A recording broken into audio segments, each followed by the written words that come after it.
La palabra misionero significa uno enviado. Apóstol significa uno enviado. Un misionero es un apóstol. Cuando la gente dice que no hay más apóstoles y esa misma iglesia envía misioneros y dice que no hay apóstoles, yo no lo entiendo. Pero el apóstol es uno que es enviado. También el misionero es uno que es enviado por Dios. Y Pablo, no por deseo, no por gusto, no por la voluntad del hombre o sus propios deseos humanos, sino por la voluntad de Dios, él fue un apóstol. Nosotros necesitamos más como esos.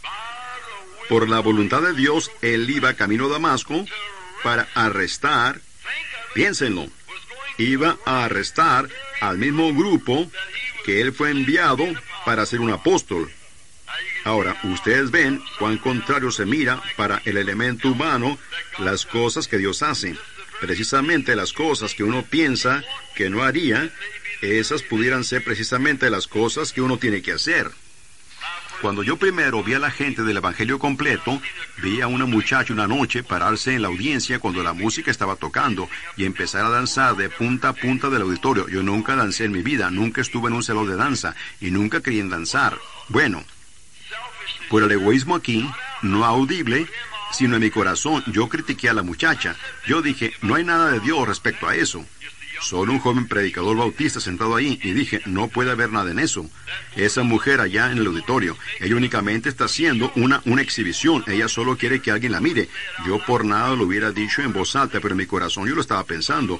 Algunos de ellos dijeron, ¿qué pensó usted de la reunión? Yo dije, estuvo bien, pero en mi corazón, yo no creí en eso. Así que ustedes saben, una noche de Año Nuevo, yo estaba sentado en mi propio tabernáculo y ellos empezaron a tocar esta alabanza, habrá en el aire un encuentro con Jesús. ¿Y saben ustedes lo que sucedió? Yo hice la misma cosa. Así que ustedes ven por qué. Precisamente las cosas que uno dice que no haría, puede hacer que uno tenga que hacerlas en alguna ocasión.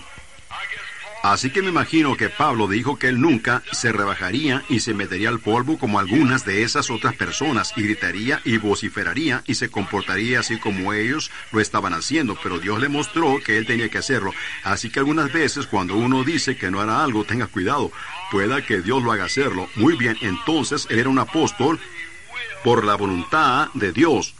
Él no tenía voluntad en ello, Dios lo hizo. Lo hizo a él un apóstol del Señor Jesucristo. Por la voluntad de Dios a los santos. Fíjense, esto no está dirigido a los pecadores, incrédulos. Esto está dirigido a los santos o a los santificados. Escriban lo que la palabra santificar significa los limpiados y puestos a un lado para servicio. En el Antiguo Testamento es una palabra compuesta, no únicamente significa limpio, sino significa puestos a un lado para servicio. ¿Ven? Es ser limpiado y puesto a un lado para servicio. El altar santificó al vaso, y él lo puso a un lado para servicio. A los santos y fieles en Cristo Jesús que están en Éfeso. ¿Ven a quién él está dirigiendo esto? Permítame ahora leerlo sin interrupción. Escuchen, Pablo, apóstol de Jesucristo, por la voluntad de Dios, a los santos y fieles en Cristo Jesús que están en Éfeso. A los fieles en Cristo Jesús. Ahora, esta epístola está dirigida a esos, no al mundo de afuera, no es un sermón. Pablo no les estaba predicando aquí a los que no eran salvos. Él se los estaba predicando a los salvos, a los llamados fuera, a los separados, a los puestos a un lado y a los fieles en el llamado. Ahora, a esos son a los que él se está dirigiendo, a los que están en Jesús. La posición del creyente es en Cristo. Y Cristo únicamente se encontrará con el creyente. El creyente únicamente puede adorar a Cristo si él está colocado posicionalmente en Cristo. No creo que ustedes lo captan. Permítanme tomar otra dirección.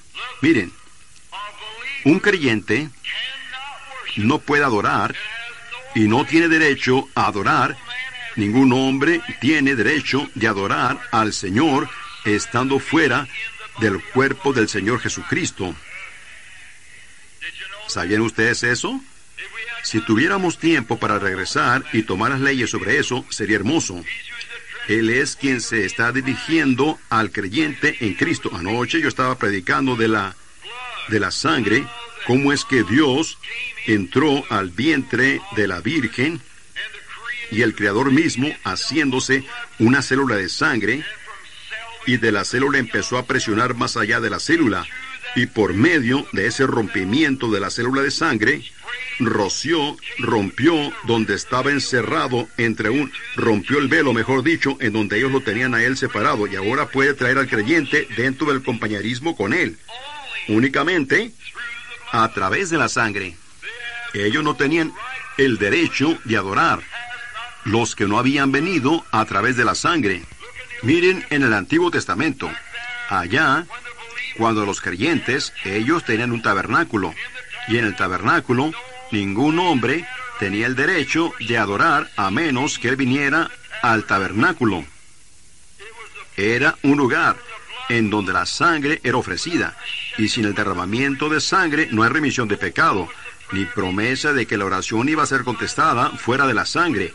Pero los hijos de Israel iban al templo, un lugar que era designado por Dios para que todos los creyentes se reunieran en un compañerismo. ¿Lo ven? Ellos estaban juntos, cada tribu.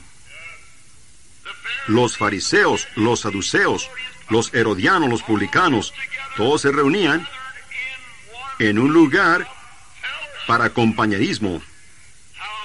¡Cuán hermoso! ¿Por qué? Porque allí el cordero era matado, la sangre era puesta sobre el altar de bronce y los cuerpos eran quemados y el humo subía. Y todo bajo ese humo, lo cual era olor fragante en su nariz a medida que salía del lugar, todo bajo la sangre, tenía el derecho de adorar. ¿De qué hablaba eso? Del Señor Jesucristo. Porque Dios luego vino a su templo en una columna de fuego. Cuando el templo fue hecho un lugar para adorar, para que todo Israel se reuniera, la columna de fuego entró y pasó sobre las alas de 70 pies de los ángeles. Se regresó y pasó sobre los ángeles en la pared. Regresó al propiciatorio, en donde 2 grandes querubines de bronce de 14 pies estaban con sus alas juntas una con la otra, y allí se posó. Dios viniendo a su templo para ser adorado desde ese templo, en donde la sangre afuera hizo una expiación. Entonces, cuando Cristo vino a la tierra,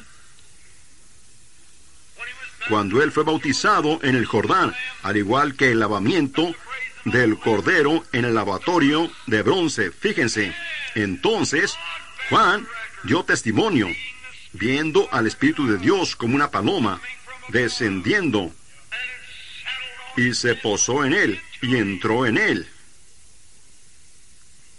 Dios viniendo a su templo. Dios estaba en Cristo reconciliando al mundo para sí mismo. Ese era su templo.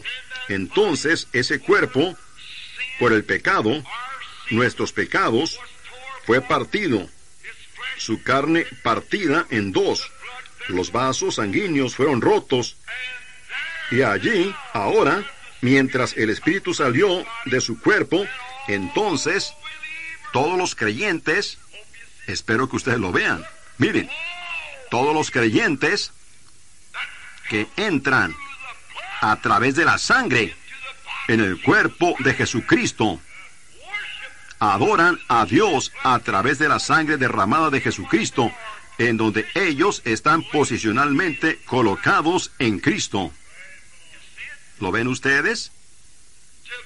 Para aquellos que están en Cristo, fieles, llamados, escogidos en Cristo.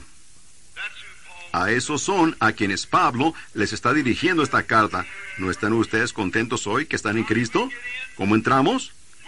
Quisiera que tuviéramos tiempo para ello, como por 6 minutos más. Miren, ¿cómo entramos en Cristo? Por un espíritu, ni siquiera un compañerismo. No. La primera cosa viene primero. Por una iglesia, no. Por una carta, no. Por un credo, no. Sino por un espíritu.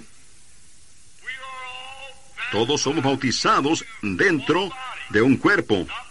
No por agua, no por fuerza, no por poder, sino por mi espíritu, dice el Señor. Por un espíritu somos bautizados. ¿Qué? Por un espíritu. ¿De dónde habla el espíritu? ¿En dónde está la vida? En la sangre, viniendo a través de la sangre de Cristo. Primero, llegando a ser un creyente. Fuera de Cristo, sin Dios, sin esperanza en el mundo, condenado a morir. Entonces, Dios, por gracia, nos elige, nos llama a Cristo, lo oímos a Él dentro de la célula de sangre, llamándonos a vida. ¿Lo captan? Y entonces, venimos y confesamos nuestros pecados, y somos bautizados para la remisión de nuestros pecados. Entonces tomamos a través de la sangre, hasta que la célula de sangre, venimos a través de la sangre rociada. Entonces somos bautizados por el Espíritu Santo dentro de esta célula de sangre. Y tenemos compañerismo uno con el otro, mientras la sangre de Jesucristo, el Hijo de Dios, nos limpia de toda maldad. Oh, hermanos, allí está. Eso es lo que necesitamos. Primero venir posicionalmente a Cristo, a través de la sangre derramada, y luego estamos posicionalmente sentados en Cristo. Fíjense en esto ahora, el siguiente versículo. Primero, antes que lo dejemos, fíjense, todo el Antiguo Testamento es una sombra del Nuevo. Ningún creyente tenía el derecho de ofrecer sacrificio de adoración fuera del templo. En el templo es en donde estaba la sangre. Dios lo prohibió. Él dijo, no lo hagan. Vengan al templo para compañerismo. Nosotros no tenemos el derecho de ir afuera y empezar credos y denominaciones, destruir personas y separarlas. Debemos de entrar en un compañerismo glorioso por el lavamiento del agua, por la palabra, dentro del cuerpo de Cristo a través de la sangre. Y nosotros llegamos a ser hijos de Dios, comprados con sangre. Entonces yo no tengo el derecho de decir, porque usted es un metodista, usted no es mi hermano, y usted es un bautista, usted no es mi hermano, o si usted es pentecostal, usted no es mi hermano. Todos hemos sido hechos partícipes de este compañerismo después de que hemos venido a través de la sangre. Entonces nos sentamos juntos. ¿En qué clase de lugares? Lugares celestiales, como en Cristo Jesús. Lugares celestiales, lugares celestiales. Cuando usted está fuera de Cristo, usted no entiende los lugares celestiales. Cuando está allá afuera, usted mira y dice, oh, ese montón de fanáticos, ellos no saben de lo que están hablando. La razón que usted no sabe es porque usted nunca ha sido participante del compañerismo de sus sufrimientos. Usted nunca puso sus manos sobre su cabeza bendita y sagrada y sintió los dolores del Calvario por sus pecados. Usted nunca supo lo que eso era. Amigo, compañero, usted no sabe lo que eso significa hasta que suba al Calvario y vea tal precio que fue pagado por usted. Entonces, cuando usted comprende todo al respecto, Dios, por medio de la gracia, lo lleva usted a través del torrente sanguíneo dentro de su propio compañerismo con su amado Hijo, Cristo Jesús. ¡Oh, cuán maravilloso! Déjeme decirles, eso me hace sentir también el saber que hemos sido privilegiados para hacer esto, entrar en su compañerismo maravilloso en Cristo. Ahora, entonces, cuando usted está establecido en el compañerismo y amigo, fuera de Cristo, fuera de su compañerismo, usted no tiene el derecho de decir que la gente que está en el compañerismo, que cree en lo sobrenatural, está fuera de su mente, porque usted nunca ha probado para ver que el Señor es bueno. Usted nunca ha venido a través de esto para entrar en este compañerismo. O usted pudiera creer, usted pudiera aceptarlo, usted pudiera decir, sí, yo creo que la Biblia está correcta, yo también voy a la iglesia, pero ha muerto a usted mismo y nacido otra vez, dejando todo lo de afuera y traído a la sangre para entrar en este compañerismo y sentarse en lugares celestiales en Cristo Jesús, lo que Dios puede hacer. Cómo la revelación de Dios puede moverse a través de la audiencia de esa manera cuando todos nosotros hemos sido participantes de este mismo compañerismo, ¿ven? Y ahora, esos son a los que Pablo les está dirigiendo esta epístola. Y solo por un minuto o dos más, Pablo les está dirigiendo esta epístola a aquellos que están en Cristo Jesús. ¿Ven ustedes? Y a los fieles que están dentro. ¿Ven cómo entramos? Ninguno afuera tiene el derecho a entrar. Ninguno sin venir a través de la sangre puede estar adentro. Oh, él dice, yo vine a través de la sangre. Y él está sentado allí mismo diciendo, yo no entiendo estas cosas. Seguramente que no. Él está pretendiendo que vino a través de la sangre. Pero si él alguna vez llega a ser un hijo y un participante, él es su hermano. Y él está, que es él, el mismo espíritu que estaba en Cristo, está en usted y en él. Y ustedes son conciudadanos. Oh, hermanos, esa es la palabra que yo quiero. Yo he estado dándole vuelta por media hora para encontrarla. Conciudadanos del reino espiritual. Ciudadanía. ¿No están ustedes contentos en esta noche que la tienen? Conciudadanos del reino de Dios, esperando que el Rey venga algún día. Ahora, nos apresuraremos. Gracia y paz a vosotros, de Dios, nuestro Padre, y del Señor Jesucristo. Él les está dando su saludo o su salutación a la iglesia. Bendito sea el Dios y Padre de nuestro Señor Jesucristo, que nos bendijo con toda bendición espiritual. Piénsenlo. Yo pensé que la bendición espiritual vino únicamente, el compañerismo, el Espíritu Santo, vino únicamente en Pentecostés. Esto es 32 años después, que está bendiciendo a la iglesia de Éfeso, a la iglesia gentil. Nos está bendiciendo en lugares celestiales. Usted únicamente puede estar en lugares celestiales cuando usted esté en Cristo Jesús. Así que si el Espíritu Santo los bautizó a ellos en lugares celestiales, en ese entonces, Él bautiza ahora en lugares celestiales. El mismo compañerismo. Ahora, lugares celestiales en Cristo. Ahora, rápidamente, yo les daré a ustedes mi punto de vista y luego tendremos que irnos. Según Dios nos escogió, no mi deseo, no su deseo, no fue el deseo de Pablo. Según nos escogió en Él antes de la fundación del mundo. ¿Pensaron ustedes en eso? Él nos escogió en Él antes de la fundación del mundo. ¿Para qué? Para que fuésemos santos. No porque yo viví bien, sino porque Él me escogió para ser de esa manera. Él lo hizo, no yo. Esa es la razón que usted es santo esta tarde, no porque usted lo merece, sino porque Él lo escogió a usted para ser de esa manera. ¿Cuándo? Antes de la fundación del mundo. Santos y sin mancha. Delante de Él en amor. ¿Cómo pudiéramos hacerlo? Tenía que haber una obra maestra para hacer eso. Y ese fue Cristo Jesús. Escuchen. Ustedes no lo recuerdan, ni tampoco yo. Pero nosotros estábamos antes de la fundación del mundo.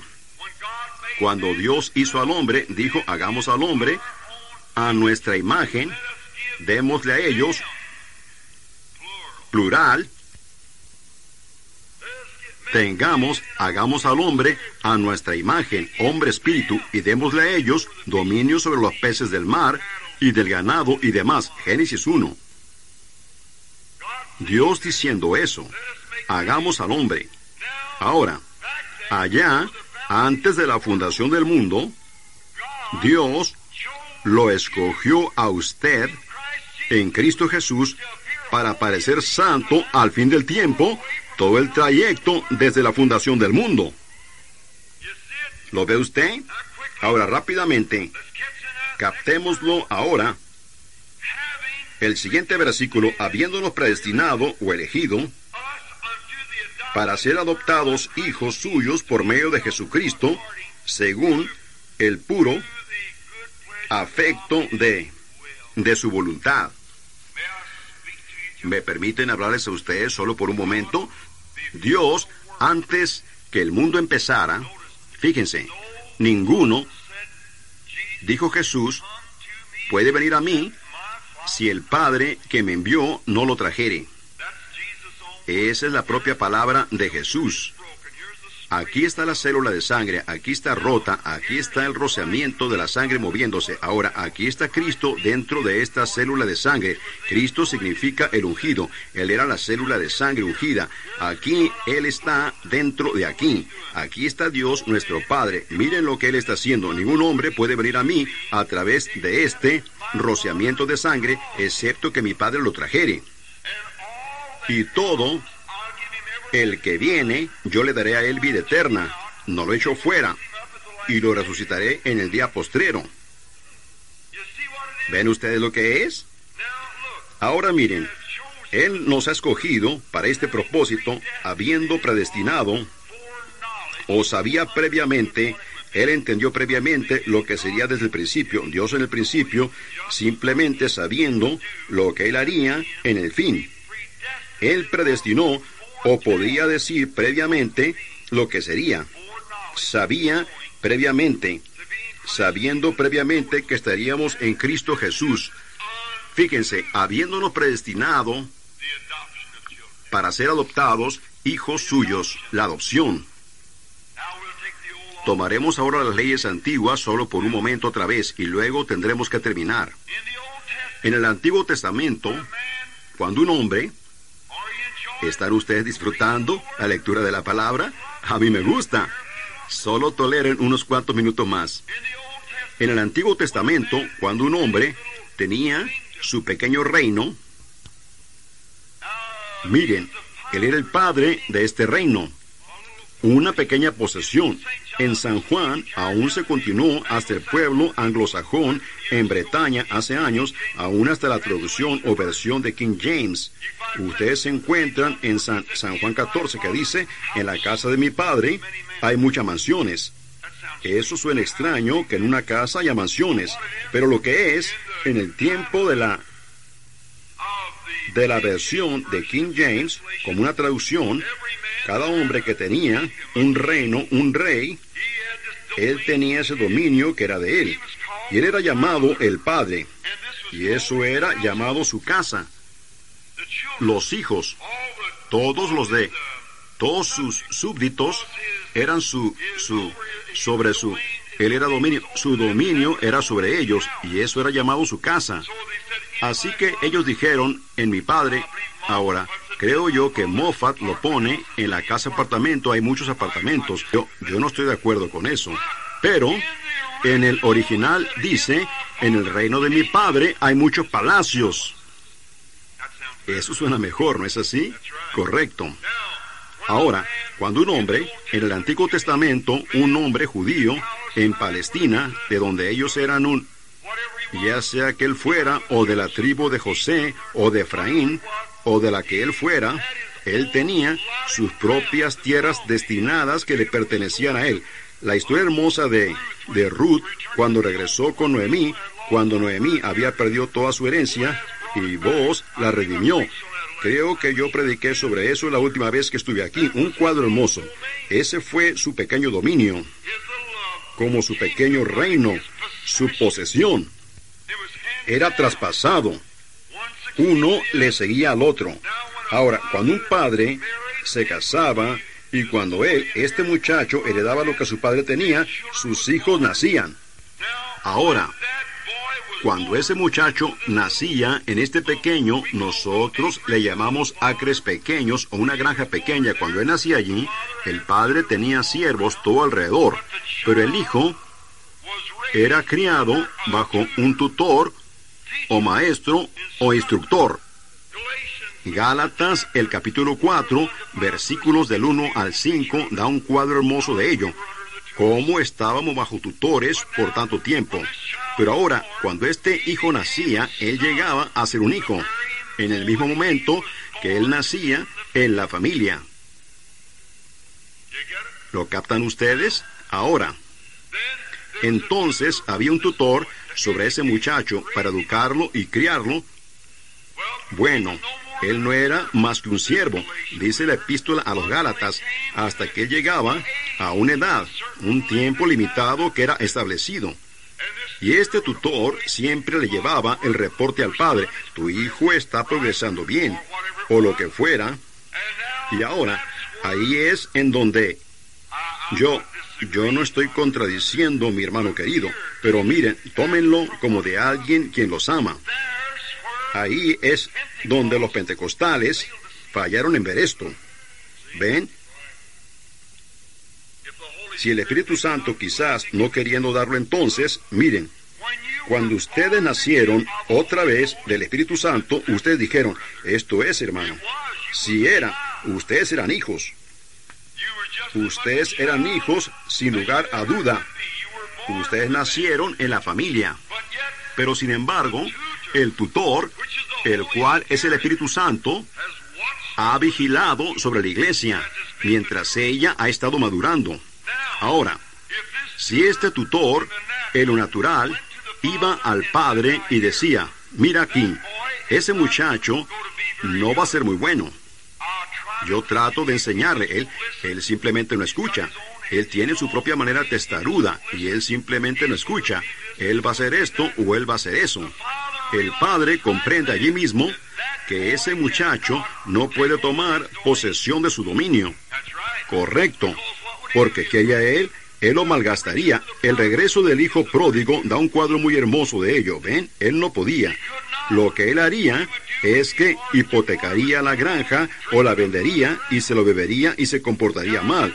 Ahora, en el sentido espiritual, después que nosotros nacimos en Cristo, llegamos a ser hijos de Dios. Pero entonces, ven, Dios sabe mejor. Ahora, aquí es en donde yo digo reverentemente que no estoy de acuerdo con mis hermanos de la lluvia tardía. ¿Piensan ustedes que yo estoy persiguiendo a la iglesia? No, mi amado hermano, no, ¿ven? Ahora, este muchacho, después que llegaba a una cierta edad, él tenía que ser adoptado dentro de esa misma familia en la que él había nacido. Cualquier ministro sabe que eso es posicionar a un hijo. Él tenía que ser adoptado dentro de la familia en la que él había nacido. ¿Pudieran ustedes imaginarse eso? Pero esa es la enseñanza del Antiguo Testamento. Pablo se está refiriendo a ello aquí en Efesios, en la iglesia de Éfeso. Ahora, La cosa de esto es, hermanos, hemos intentado de poner a cada uno aquí, y a cada uno en esto, y a cada uno en eso, por la imposición de manos y separando o poniendo la parte, pero Dios tiene que hacer eso. Es el único que puede hacerlo.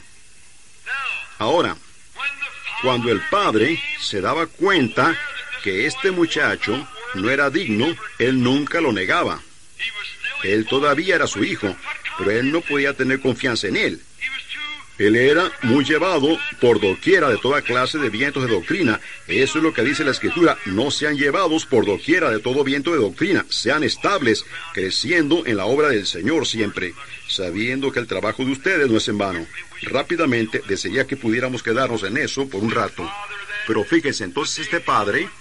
Llegaba el día en el que este muchacho quizás había estado bien y era un hombre digno. Él escuchó al padre, él recibió instrucciones, él era un buen muchacho.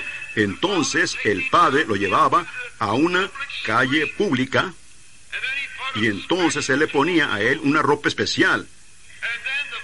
Y luego el padre tenía una ceremonia y adoptaba a su hijo, en su familia. Pablo diciendo aquí, habiéndonos predestinado para ser adoptados. ¿Ven? Para ser adoptados. Moisés, una representación anticipada de ello. Y entonces este hijo, después que salía de allí, ya no se le daba, él ya no era más como el siervo bajo un tutor, él era el patrón.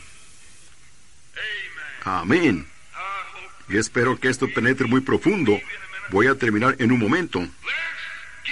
Entremos muy profundo.